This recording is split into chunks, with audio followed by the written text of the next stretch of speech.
कशी आहे धर्ममूर्त? ओंकार प्रधान रूप गणेशाचे, हे तिन्ही देवांचे जन्मस्थान. आमचा मंगल मूर्ती आहे की नाही, ती त्याची अशी मूर्त आम्हाला दिसते. सिंहासनावर बसलेला आहे, आसन मांडी घालून बसलेला आहे, 4 हातांचा 4 भुजांचा गणेश आम्हाला दिसतो. अथर्व शीर्षामध्ये त्याचं वर्णन केलंय. मी ज्या ज्या स्तोत्रांचा उल्लेख करते ना, ती स्तोत्र आमच्या लेकरांना पाठ पाहिजेत. अथर्व शीर्ष बाप्पांचं स्तोत्र आहे. वर्णन केलं, एकदंतम चतुर्हस्तम पाशमम कुशधारिणम. हातामध्ये शस्त्र धारण केली आहे, 4 हातांचा तो गणपती बाप्पा आहे. पाश आणि अंकुश नावाचं शस्त्र त्यांनी धारण केलंय. रदंच वरदम हस्तैर्बिभ्राणम मूषकध्वजम रक्तम लंबोदरम शूर्पकर्णकम रक्त गंधानुलिप्तांगम रक्तवासै सुपूजितम. लाल रंग त्याला खूप आवडतो, म्हणून जास्वंदीचं फूल आपण गणपती बाप्पाला वाहावं, त्याच्या आवडीचं फूल आहे. आता चांदीची जास्वंदी जाते त्याच्या समोर, त्याला नाही दिलं चांदीचं तरी चालतं, पण खरं जास्वंदीचं फूल त्याला खूप आवडतं. मग या गणपतीचं वर्णन आम्ही प्रत्येक कार्याच्या आरंभाला करतो. विद्यारंभे, पूर्वीचा काळ. मी पूर्वी का म्हणते, कारण आता गम भन कुणी शिकतच नाही. आता नाही शिकत ना. ग गणपती गेलं, ग ग गणपतीचा नाही. आता काय असतं? हा, ग गवताचा असतो. आणि आयुष्याचं गवत झालं, मग काय करायचं त्याचं?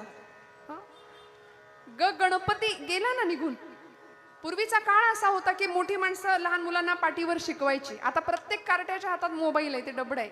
बरं, लहान मुलांनाच दोष कशाला द्या, मोठी माणसं सुद्धा तेच करतायत. महिला वर्ग आहे की नाही, सगळे आपण त्याला ऍडिक्ट आहोत. पण पूर्वीचा काळ होता, लहान लेकरं छान पाठीवरती ओम गंग गणपतये नमः, ओंकार, अकार उकार आणि मकार अशा 3 मात्रा आहेत. निर्गुणाचं ते स्थान आहे. या जगाच्या सृष्टीच्या उत्पत्तीच्या वेळी, अगदी निर्माण ज्यावेळी ही सृष्टी झाली ना, त्यावेळी सगळ्यात महत्वाचं काय होतं तर म्हणाले निर्गुण स्वरूपातला ओंकार. हे भारतीय तत्वज्ञान किंवा हिंदू धर्म आम्हाला सांगतो त्यावेळी आम्हाला पटत नाही. आम्हाला पाश्चात्यांनी सांगावं त्यावेळी आम्हाला पटतं. कारण पाश्चिमात्यांकडे बिग बँग नावाची एक थिअरी आहे. त्या थिअरीमध्ये असं म्हणतात की या सृष्टीच्या मुळाच्या स्थानी सृष्टीचं निर्माण होत असताना असा कुठंतरी मोठा आवाज झाला, म्हणाले खूप मोठा नाद झाला. आणि तो नाद असा होता,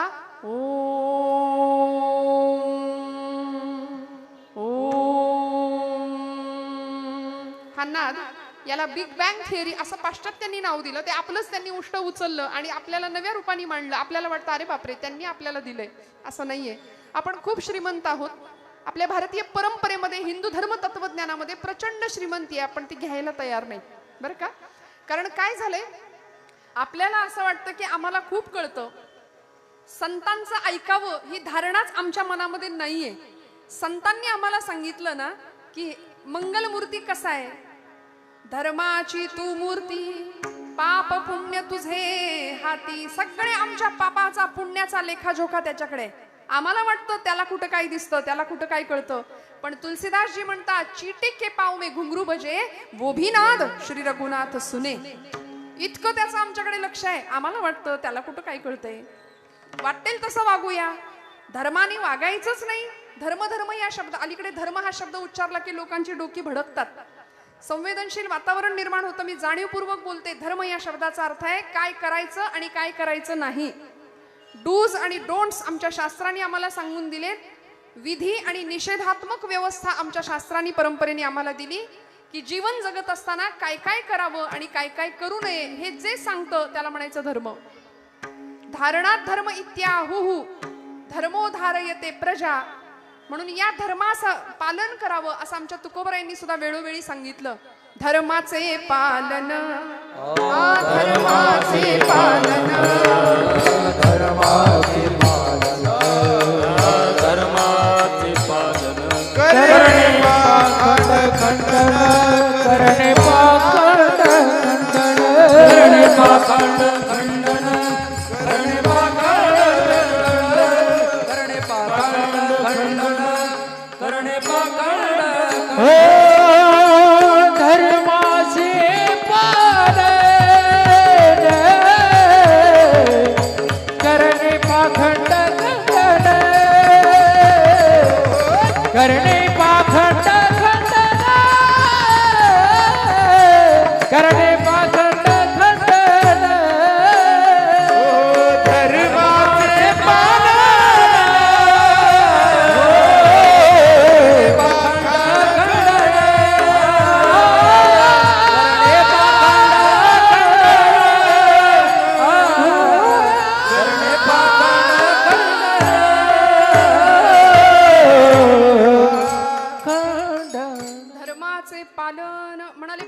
केलं पाहिजे. विंचू देव्हाऱ्याशी आला देवपूजा नावडे त्याला, तेथे पैजाराचे काम अधमाशी तो अधम.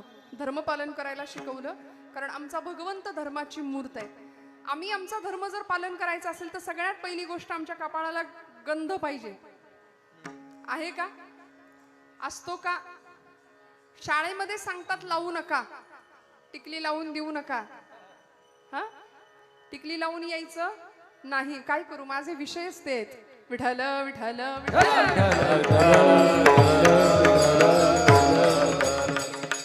म्हणून आम्ही पतित होण्याची कारण मी तुम्हाला सांगणार आहे. आमच्या कपाळाला गंध नाही. गणपती बाप्पा आलाय, परवा एका मुलाला सांगितलं, अरे देवाजवळ चाललाय, छान धोतरनेस, मस्त कपाळाला टोपी, डोक्याला टोपी घालून मस्त देवापुढे उभा राहा. ते म्हणतंय बरमुड्यावर करतो आरती, काय बिघडतंय? बिघडत देवाचं काही नाही, बिघडणारे तुझं. उपासनेतलं सिरियसनेस, गांभीर्य जर आमच्याकडे नसेल ना, तर देवभक्तीला काही अर्थ नाही राहत. आमचा आचार विचार उच्चार सगळं जर संपन्न तिकडे जायचं असेल, आम्ही खऱ्या अर्थी या देशाचे सुजाण नागरिक म्हणून व्हायचं असेल ना, तर आमच्या देवदेवतांची अत्यंत गांभीर्याने आम्ही सेवा उपासना केली पाहिजे. आणि संतांनी आम्हाला हेच सांगितलं श्रोते हो. या धर्मपालनासाठी या हिंदवी स्वराज्य संस्थापक छत्रपती शिवप्रभूंनी सबंध जीवन खर्ची घातलं आणि या जगदंबेची करुणा भाकली होती. तिला सांगितलं होतं की तू मला शक्ती दे, म्हणून तुळजापूरची तुळजा भवानी छत्रपती शिवप्रभूंना स्वतःची भवानी देते, तलवार देते आणि त्या तलवारीला अधिष्ठान देते आणि मग विनाशायच दुष्कृताम धर्मसंस्थापनार्थाय संभवामी युगे युगे. हा अवतार एका अर्थी छत्रपतींच्या शिवशंभूंचाच अवतार छत्रपतींच्या रूपाने पुन्हा एकदा होतो. आणि आई जगदंबेला साकडं घालतात. आई गिरी नंदिनी नंदित मेदिनी विश्व विनोदिनी नंदनुते गिरिवर विंध्य शिरोधिनी वासिनी विष्णु विलासिनी जिष्णुनुते भगवती हेशिति कंठ कुटुंबिनी भूरि कुटुंबिनी भूरि कृते जय जय हे महिषासुर मर्दिनी रम्य कपर्दिनी शैलसुते सुरवर वर्षिणी दुर्धर धर्षिणी दुर्मुख मर्षिणी हर्षरते त्रिभुवन पोषिणी शंकर तोषिणी किलमिष मोषिणी घोषरते धनुजनी रोषिणी नीतिसुत रोषिणी दुर्मद शोषिणी सिंधुसुते जय जय हे महिषासुर मर्दिनी रम्य कपर्दिनी शैलसुते जय जय हे महिषासुर मर्दिनी रम्य कपर्दिनी शैलसुते.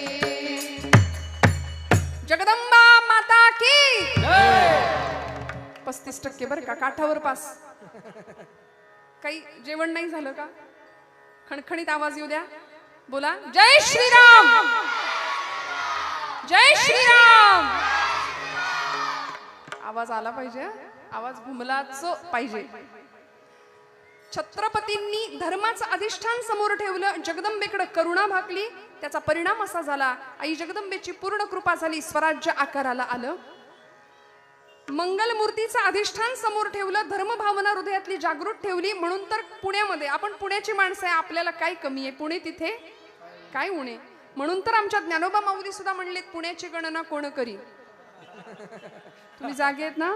पुण्याची नाही, हरिमुखे म्हणा, हरिमुखे म्हणा, पुण्याची गणना कोण करी. अहो नुसतं मुखाने हरी म्हणा, तुमच्या पुण्याची गणना करता येणार नाही, असं ज्ञानोबा म्हणले. पुण्याची बिण्याची काही नाही.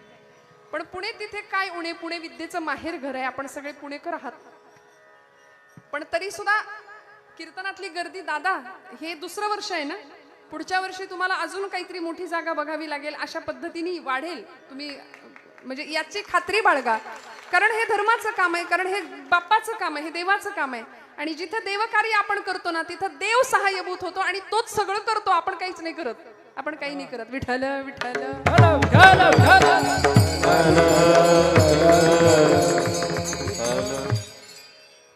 मंगलमूर्तींचं अधिष्ठान सापडलं. स्वराज्य आकाराला येत असताना जिजाऊ माऊलींनी आपल्या 5 वर्षाच्या बाळाकडून पुण्याची भूमी नांगरून घेतली. सोन्याचा फाळ लावलेल्या नांगरानी भूमी नांगरत असताना एक तांदळा सापडला गणपतीच्या आकाराचा.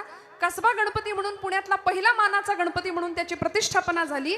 लाल महाल सिद्ध झाला आणि स्वराज्य तिथून सुरुवात झालं, आकाराला आलं. 5 वर्षाच्या राजाला घेऊन जिजामातोश्रींनी दिव्य स्वप्न पाहिलं. अधिष्ठान होतं मंगलमूर्तींचंच, मंगलमूर्तींचंच. आणि असा गणपती बाप्पा आम्हाला काय शिकवतो? धर्माची मूर्ती आहे ती, बघा ना. एकदा आपण बाकी सगळं बघतो पण देवाकडे कधी पाहत नाही. उत्सव आम्ही करतो, त्या विघ्नहर्त्याला आणताना सगळी शांतता असते, म्हणजे प्रतिष्ठापना करताना, आणि नेताना सगळा धांगडधिंगा आहे. म्हणजे त्या विघ्नहर्त्यावर केवढं मोठं विघ्न आलंय की त्यांनी मिरवणुकीत बाई वाड्यावर या ऐकायचं. हे त्याच्यावर केवढं मोठं आलेलं विघ्न आहे मला सांगा ना. तो 10 दिवसांकरता पाहुणा म्हणून जर इथं आलाय ना, तर तुमचं माझं काम आहे की त्याच्या समोर जाताना मर्यादेत जावं. त्याच्या समोर जाताना आचार विचार आमचा शुद्ध असावा, स्वच्छ असावा. किमान पक्ष देवकार्यामध्ये तरी विडंबन नको, भक्तीचं विडंबन नको.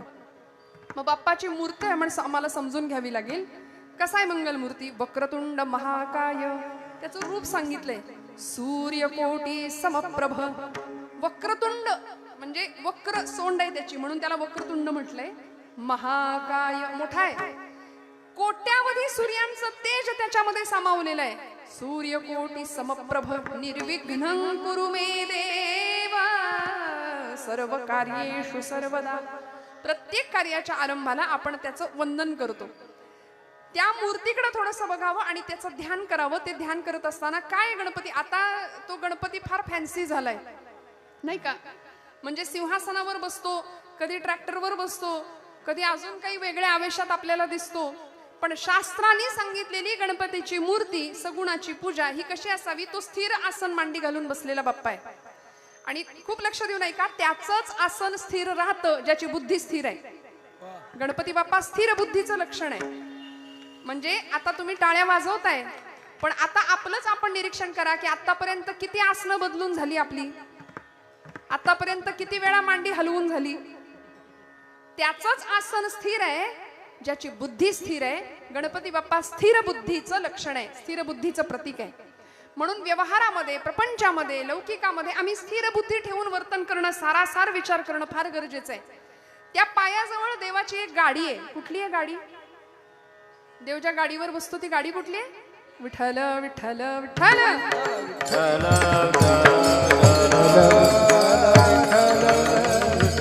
बरं, देवाची ही गाडी अशी आहे की सगळ्या घरात जाऊन फिरून येते, आहे की नाही? किती छान आहे. मोठ्यात मोठ्या कार्यकर्त्याचा, म्हणजे मोठ्यात मोठ्या नेत्याचा किंवा मोठ्यात मोठ्या महापुरुषाचा, माणसाचा लहानात लहान कार्यकर्ता सगळ्या थरापर्यंत जातो. त्याचं हे लक्षण आहे. उंदीर मामा सगळ्या घरात येऊन फिरून जातात. तसं हिचं वाहन चालेल का घरात आलं तर? देवीचं वाहन चालेल का घरात आलं तर? विष्णूचं वाहन कोण आहे? जागे राहा, कोण आहे? आले का कधी कुणाच्या घरात इथं भवानी पेठेत? नाही ना. पण बाप्पाची गाडी आली आहे, सगळीकडे आली. ते शांत बसलेलं कधी कुणी पाहिलंय उंदराला? चंचलता हा त्याचा गुणधर्म आहे. कुरतडणं हा त्याचा स्वभाव आहे. उद्योग हे हा त्याचा गुणधर्म आहे. हा त्याचा गुण आहे. गणपती बाप्पा उद्योगावर आरूढ आहेत. आणि जी माणसं आळशी असतात त्यांना बाप्पा पावत नाही. म्हणून कारण अभ्यास तुका म्हणे, असाध्य ते साध्य करिता सायास. म्हणाले असाध्य गोष्टी साध्य करू शकतो आम्ही फक्त कष्टाने. आता काय झाले, देव बुद्धीची देवता आहे, उद्योगावर आरूढ आहेत. आम्हाला कष्टाशिवाय सगळं पाहिजे. काहीही कळत नसताना आई वडील पोरांच्या हातामध्ये मोबाईल देतात. कुठल्याही प्रकारची पात्रता नसताना त्याच्याकडे गाडी मिळते, त्या गाडीमध्ये पेट्रोल घालून दिलं जातं आणि वाऱ्यावर सुसाट वेगाने आमची पोरं गाडी चालवतात. मी माझ्या तरुण भावंडांना, माझ्यापेक्षा लहान मोठ्या सगळ्या भावंडांना मी आवर्जून सांगत असते की तुम्हाला असं वाटतं गाडी चालवताना वाऱ्यावर अगदी वेगात तुम्ही चालवताना तुम्हाला असं वाटतं का की मी खूप डॅशिंग दिसतो, मी खूप हिरो दिसतो, मी खूप हँडसम दिसतो? वडिलांनी दिलेल्या पेट्रोलवर पळवण्यामध्ये काही त्याला हे नाहीये, अर्थ नाही. असं जर तुम्हाला वाटत असेल तर तुम्ही डॅशिंग, तुम्ही हँडसम नाही, तुम्ही मूर्ख दिसता. तुम्ही मूर्ख दिसता. कारण सांगते, 9 महिने 9 दिवस आईने पोटात तुम्हाला वाढवायचं, प्रचंड प्राणांतिक यातना सहन करून तुम्हाला जन्माला द्यायचं, 25 वर्षापर्यंत तुमचा उत्तम सांभाळ करायचा आणि एका सेकंदात होत्याचं नव्हतं होऊन तुम्ही आई वडिलांच्या समोर येताना त्यावेळी काय यातना होत असतील. मला असं वाटतं जर तुम्हाला तुमची हिरोगिरी किंवा डॅशिंगपणा दाखवायचंच आहे ना, तर ऑलिम्पिक मध्ये जा.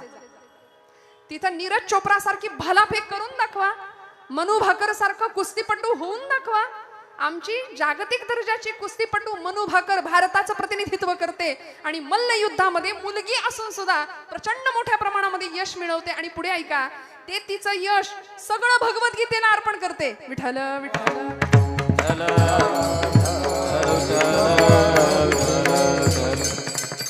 मोठी बातमी हेडिंग आहे पेपरचं, मला मिळालेले सगळे मेडल किंवा मला मिळालेलं सगळं यश हे भगवद्गीतेमुळे मिळालं. आपण सगळी मंडळी किती भगवद्गीतेचं पठण करतो? आपला धर्मग्रंथ आहे तो. प्रत्येकाच्या घरामध्ये भगवद्गीता असावी, प्रत्येकाच्या हातामध्ये भगवद्गीता आणि भगवद्गीतेचा श्लोक असावा. मला क्षमा करा, मी हात जोडून आपल्याला प्रार्थना करते. भगवंतांनी अर्जुनाला नाही, अर्जुनाच्या निमित्ताने तुम्हाला मला सगळ्या भरकटलेल्या समाजाला उत्तम ज्ञानाचं संजीवन दिलंय भगवद्गीतेच्या माध्यमातून. एक तरी श्लोक, ज्ञानोबांची एक तरी ओवी. आपण महाराष्ट्रात राहतो ना, कुणाला म्हणायचं मराठी? आपले पुण्याचे आचार्य अत्रे नावाचे साहित्यिक इथं होऊन गेले, प्रल्हाद केशव अत्रे. अत्र्यांनी फार सुंदर मराठी माणसाची व्याख्या सांगितली. मराठी कुणाला म्हणायचं? कुणाला म्हणायचं मराठी? सांगू सांगू का? जागे आहेत ना सगळे? मराठी कुणाला म्हणायचं? म्हणाले ज्याची ज्ञानोबांची एक तरी ओवी पाठ आहे त्याला म्हणायचं मराठी. पहिली ओळ. ज्याला तुकोबांचा एक तरी अभंग पाठ आहे त्याला म्हणायचं मराठी. 2. आणि तिसरी गोष्ट, ज्यांनी माझ्या छत्रपती शिवप्रभूंचा एक तरी गड पायाखालनं घालून आणलाय त्याला म्हणायचं मराठी. विठ्ठल विठ्ठल.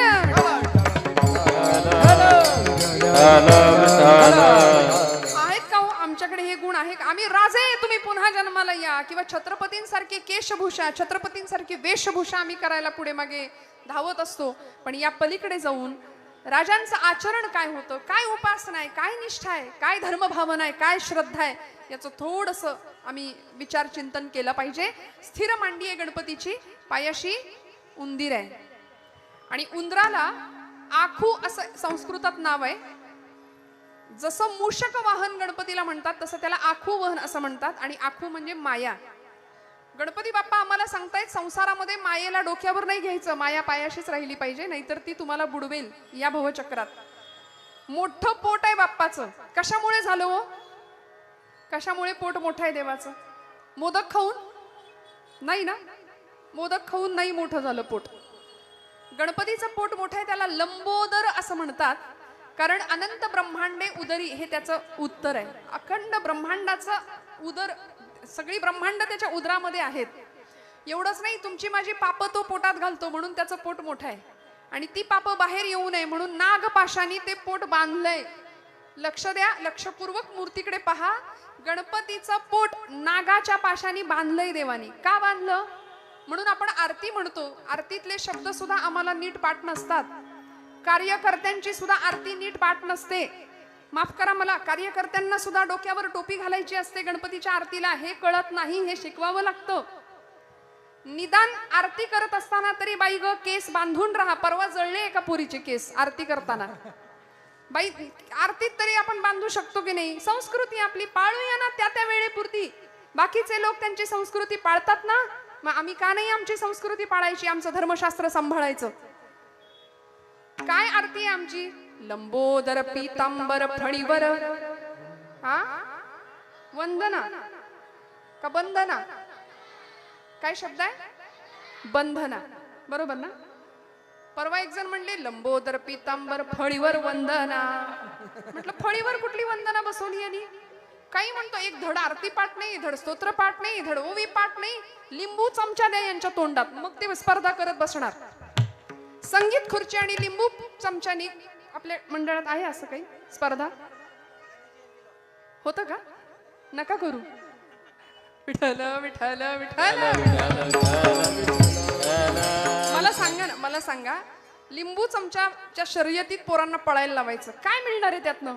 शस्त्र शिक्षण शिकवा ना त्यांना, उत्तम लाठीकाठी प्रशिक्षण शिकवा, स्तोत्रांच्या स्पर्धा घ्या, अथर्व शीर्षाचं पठण घ्या, देवी सप्तशतीचा पाठ करून घ्या, रामरक्षा पाठ करायला लावा, हरिपाठाची तयारी करून घ्या. पोरं आमची नाचतात बघा कशी हरिपाठात पावली. इथल्या मुलांना त्याचे शिक्षण द्या. लिंबू चमच्यानी काय मिळणार आहे? संगीत खुर्ची खेळून काय मिळणार आहे आजच्या पोरांना? इतकं संकट दारात आलंय, मी स्पष्ट नाही बोलत, इतकं भयानक संकट दारात आहे. आपण नाही सावध झालो ना तर उद्या गळ्यावरनं तलवारी फिरतील आपल्याला कळायचं नाही. सावध होऊया, धर्म सांभाळूया आणि आपले स्तोत्र, आपला देश, आपला धर्म या सगळ्याचं संरक्षण करूया, जतन करूया. विठ्ठल विठ्ठल विठ्ठल. पुढे जाऊन गणपतीचं पोट मोठं आहे, त्याच्यावर नागपाशाचं बंधन आहे. 4 हातांचा गणपती बाप्पा आहे. एकदंतम चतुर्हस्तम. त्या 4 हातामध्ये मागच्या 2 हातामध्ये काय धरलंय? पाश आणि अंकुश. 2 शस्त्र आहेत दोन्ही हातामध्ये. कशासाठी? शोला. कशासाठी? आपण फॅन्सी ड्रेस कॉम्पिटिशन मध्ये असलं काहीतरी करतो तसं, त्याच्यासाठी का? नाही. कशासाठी? विनाशायच दुष्कृताम. त्याचा अवतारच त्याच्या करताय. गणपती बाप्पांनी दुष्टांचा नाश करा. त्यांनी तारकासुराला मारले, त्यांनी सिंदुरासुराला मारले, अनेक राक्षसांना त्यांनी मारलं.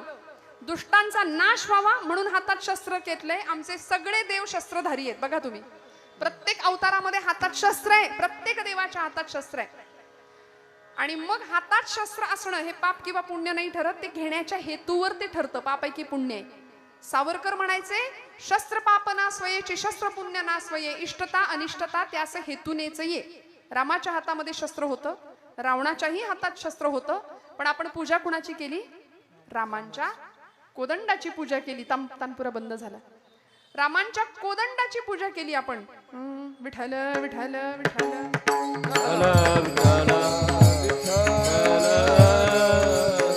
त्यामुळे अशी शस्त्र पूजा आपण दसऱ्याला करतो की नाही? शस्त्रांची पूजा आपण करता की नाही?